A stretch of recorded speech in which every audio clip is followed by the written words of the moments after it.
I was born when my dad started riding bareback horses. He retired when I was about 3 years old. I got to watch him compete at the Fort Worth Rodeo whenever I was 1 year old, and that was pretty neat. So to follow in his footsteps, it was pretty cool. I just always remember being around bareback riders and being in the environment of bareback riding, and just like my Uncle Pete Hawkins and guys like that. So it feels like I was born with the perspective of a bareback rider. So Pete and my dad aren't related. I call him Uncle Pete. I have since I was a little kid. He was there since I was born, and he's always been there to lend a hand, and he's kind of in my left here and my dad's in my right. They both got two different ways of looking at some things, but they were best friends, and they traveled together in college, and always had a great bond that I've gotten to share with. That's something I got to look forward to when I started riding bareback horses, was the companionship that comes with the sport, and to watch my dad and Pete continue a lifelong friendship. Back when I was riding, Neil Barstow, who makes a lot of these, the bareback riggings that kids and people use nowadays, he made these smaller ones for kids. And of course, I didn't have any kids, but my best friend Kirby had just had Leighton. I believe Leighton was maybe 1 or 2 years old on his birthday. And anyway, so I gave him his very first rig, and having no idea how the future would play out. But yeah, Kirby was tickled, and me and Leighton always have a good joke about it since then. It's signed Pete Hawkins, for Leighton Berry 1999, which is the year I was born. So I guess you could say, just like, so you might give a newborn baby a teddy bear, I got a bareback rig, and I used to put it on rope horses and my sister's pole horse and stuff, and kick them in the belly and make them crow hop around. And so it was something that I thought was just fun and playing games at the time, but growing up riding horses every day all the time and being around horses gave me a good mind for it, and I think it was just leading me up for the day that I actually did say, hey Dad, I want to do it, I want to try it. And I'd pull his gear bag out and I'd put all the stuff on, and the smell of rosin and everything still speaks something to me. So it's something that I was definitely born by, and will continue to do, hopefully pass on. When I decided that I wanted to get on bareback horses, it was actually for an all-around event. I roped calves and team roped pretty well. I was learning how to bulldog, and I wanted to branch out and do another event to be more competitive in the all-around race of things in high school.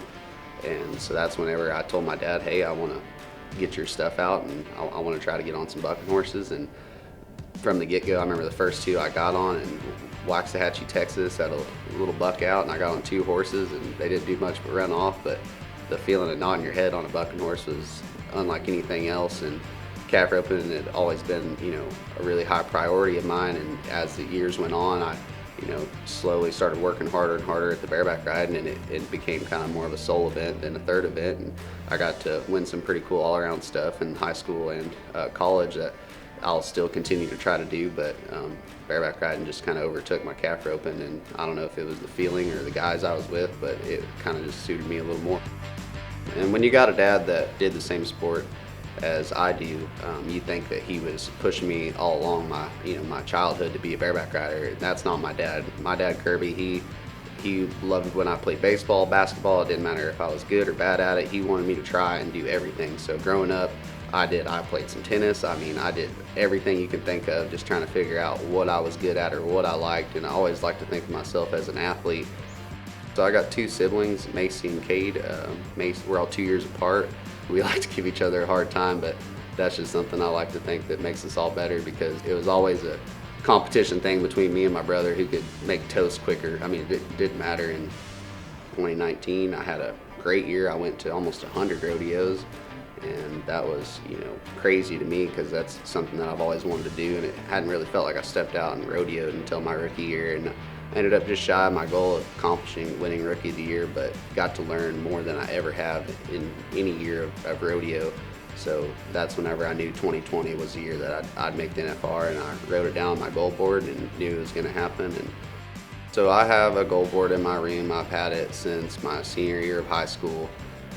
Me and my buddy decided we were going to get them because we knew that it was going to be important to write our goals down, and how cool it would be to write some huge goals down and be able to accomplish them. And I think, I've always listened to guys like Eric Thomas, E.T., and he talks about being very goal-oriented. Tyson Durfee is a guy that, pushed me to write my goals down too. And so 2020, Globe Life Field, NFR, totally different scenario. I've been dreaming of going to the Thomas and Mack since I could remember anything.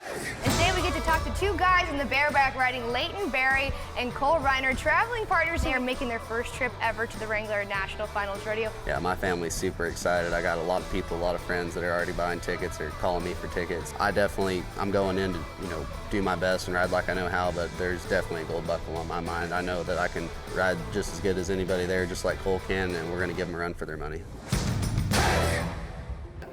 When I walked up there to the arena, I still had the same feeling. I saw the yellow bucking chutes and a little chill went down my spine. I knew, regardless of where they were having it, that I had made it and I was here to compete against 14 of the other best bareback riders in the world on the best animals in the world. So before the NFR, I told Cole and my buddy Rocker, I said in the 10th round, I'm gonna have the gray, which is Virgil. And I said, I'm gonna keep one white shirt for the 10th round. I'm not gonna wear it until the 10th round. And when I draw him, I'm gonna get on him without any vest or neck roll or tape my arm, and I'm gonna win the round. So I had it in my mind all week. Every night that I got the draw, I was almost like, cool, but I'm waiting for Virgil in the 10th round. I told Cole he could have him in the 5th. And sure enough, I didn't end up drawing the gray, but I was gonna stick to what I said, and I got on a horse called Weenie. It's an old Dave Moorhead horse. I decided, hey, I'm still gonna wear this white shirt and not tape or nothing. So all my buddies thought that was pretty cool that I could go, 10. I'd been on 10 head with, including a re-ride coming into the 10th round. So to get on your 11th horse with nothing on, to be in that good a shape, I guess, was pretty cool. And I kind of want to keep that going. So I knew that after, my first NFR, that it was never going to be the same. And I actually went home. The first thing I wrote down on my goal board was, I'm not trying to make the finals anymore. I'm trying to be a world champion.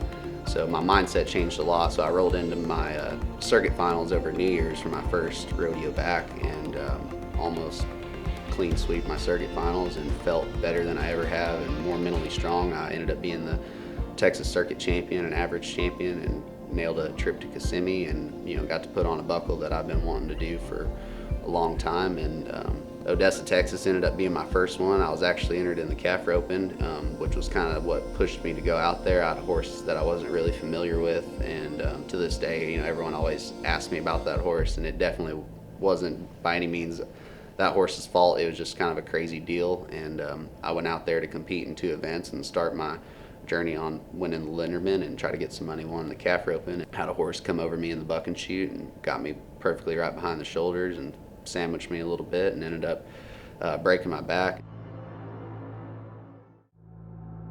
It was a colt, and she was moving around the bucking chute a lot, and I was kind of standing up over her, and I was just kind of slid up and nodded. It all happened pretty quick, but I wanted to get out on her as fast and clean as possible, and when I did, she just kind of lost her footing, and it looked like maybe she was going to try to rear out, and when she did, she kind of went down on her hind end, and my shoulders just got pinned in a certain way on that bucking chute, the way we got to get far back on those horses, and all the pressure kind of went from the top of my neck and shoulders and down to my lower end, and that's whenever it kind of compressed everything together.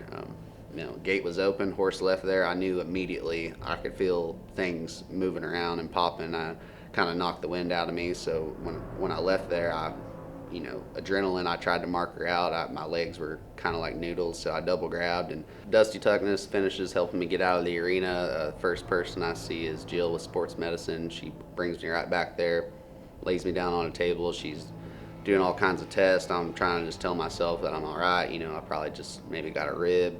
At the time, I owned a standard truck, and Jill was telling me to go to the hospital and make sure nothing was broken, and I told her that I was fine, and I got about 20 miles down the road, and I got to where I couldn't hardly shift gears in my truck anymore, so I went to Odessa Regional Hospital, and they checked me out just to make sure that nothing was going to be worse, and then that's when I went to Fort Worth, and Jason McGoney helped me get an MRI, and where we realized that I had some compression fractures and a torn ligament behind my spine.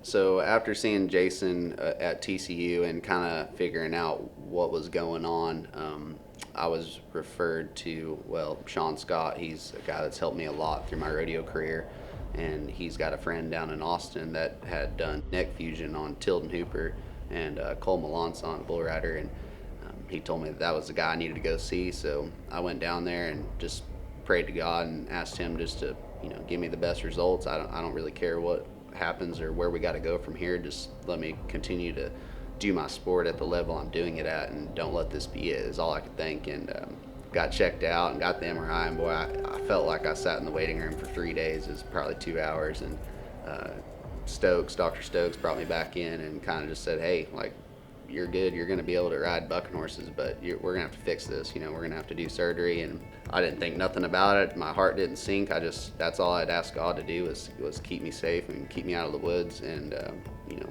growing up, I always had a curiosity about God and about what he wanted to do with my life. And I was just so blessed to be around the people that I was around to kind of help me find him at a very young age. And once I realized how much of a role God played in sports or rodeo for me, and all the things I was seeing him unfold in my life as a young kid, I was, a believer from the get-go. I knew that he was kind of my stronghold over anybody. And like, I always thought my dad was the guy that was always going to keep me safe and keep me out of harm's way, and it's the true Father, God. And so when I got out of my surgery, I came home to my goal board that was filled out with, the craziest stuff that you've ever seen. I wanted to win so many rodeos and be a world champion. As soon as I got home, I just closed my eyes, I said a big prayer, and I took some Lysol, I sprayed my board down, I wiped it down clean, and I rearranged all my goals. And the one at the top that never changes is world champion bareback rider. I try to renew my goals all the time, but I had to sit back and I was like, okay, this is what I need to do to be 100% and to be healthy. So my goal board completely rearranged and changed itself. And then the second that I was cleared and healthy, here comes the Lysol right again. I met all those goals. I got to watch them pass month by month. I got released. I'm finally going to get rolling. Dodge City was going to be my first one. And before I got stock, I believe it had been the day that I was going to get the email, I told my dad, I was like, I know that, God's brought me this far. I'm going to have a good horse for my first one back, and I'm going to be 89 points. I didn't say 90, I didn't say 92. I was like, I'm just going to long go with Dodge. I'm going to be 89 points. I remember getting in there, and I'm usually try to be fast in the buck and shoot. So I got in there and seeing red and cracked my hand around and was wanting to slide up and go. And while they're out there, chasing the horse around, and I remember just sitting there, and Mason Clements is right there in my ear. He's like, just breathe, just chill out. So I remember just sitting there and just taking it all in, and, realizing that I was back and I was here for a reason, and my emotions 180, and I just took a big deep breath. Felt like I was in there forever, but when I got off, it felt pretty good. I didn't know how many I was going to be, and when Boyd come over the loudspeaker and said that I was 89 points and took the lead and Dodge right over Mason, who was just 88, the feeling was almost like I just knew it all along, and I knew I was there to make a statement and come back in a big way. Oh man, it's awesome. I miss being out of breath. I'm a little out of breath still, but felt great. I think I still could have rode that horse a little better, but I'm blessed to be as many as I was, and I'm ready for the next one. One thing that Kirby had, as well as I see it in Leighton, I see it in his daughter Macy and in Cade, is just the competitive fire that brews within them. I see that in Leighton, I see it in all his kids, and that's something that's very important. When you're traveling up and down the road with your best friend, there's a point in time where you cut that off and say, I'm coming for your money, and I think Leighton's really been able to tap into that. I knew that making NFR was a long shot in 2 months' time, but I said, hey God, if this is your plan for me and I can win this much money and catch up, and I'm here, I'm healthy, and you brought me this far. So 2022, all my friends keep saying that this is my year, and I feel like it's been a while since I've actually got to go rodeo. My rookie year, it was the last time I got to go to 80 or 90 rodeos. So this year is looking like a full-blown, full steam ahead year of rodeoing, and I feel like I'm more experienced and better off mentally, better off physically. So to have a good start in Denver, I went to a couple smaller rodeos and got some money won and got things rolling for the year, and now we're hitting the big building rodeos, and I know I'm going to have some good horses come my way and some good opportunities, and boy, do I have some great sponsors and great family that are pushing me to be better every day. So I really do believe that this is my year, and I'm excited to see what's in store. My main goal was to be in the top 30 so that I would keep good qualifications coming for the new year. Watching my buddies go back to Las Vegas and riding the Thomas and Mack, every night. You know, as cool as it was to see my best friends out there riding, it was definitely not a jealousy moment. It was just I'm never going to watch this on the couch ever again. I know that it wasn't my fault, and this was what God had planned for me, and maybe this right here, this fuel that he's got burning inside of me is what was supposed to happen so that I can make the next 10 NFRs or win the next 10 gold buckles or whatever it may be in store. So I really think it was just a blessing to feel my body and feel my mind. So the Linderman Award is really prestigious to me, and Joe B says all the time he thinks that a true all-around guy works both ends of the arena, and obviously that's not 100% true, but that's something that stuck with me since I went to his schools when I was 12, and he always told my dad, you take care of him on that end, I'll take care of him on this end. So you know, I got to learn about the Linderman Award, which not a lot of people actually know about, from my understanding. So it's something that I would really like to go after and achieve and bring out to the public and make it new and fresh in rodeo in this day and age. Like Josh Frost was your Linderman champion last year, and the coolest thing about it is in the all-around you only have to do 2 events. In the Linderman you have to do 3, and one has to be on each side of the arena. So it's not like you can ride bulls and rope calves or ride bareback horses and team rope. You have to add a 3rd event. So it makes it a little more prestigious, and it's definitely a goal that I want to accomplish this year. And I've got some great friends that are going to help me as far as getting mounted on horses. And you know, this is kind of like being a rookie again a little bit, being entered in other events, but it's something that I've been doing for a long time, and once I'm entered in all 3, hopefully at some big rodeos, I'm just going to let muscle memory react and try to just go be a cowboy.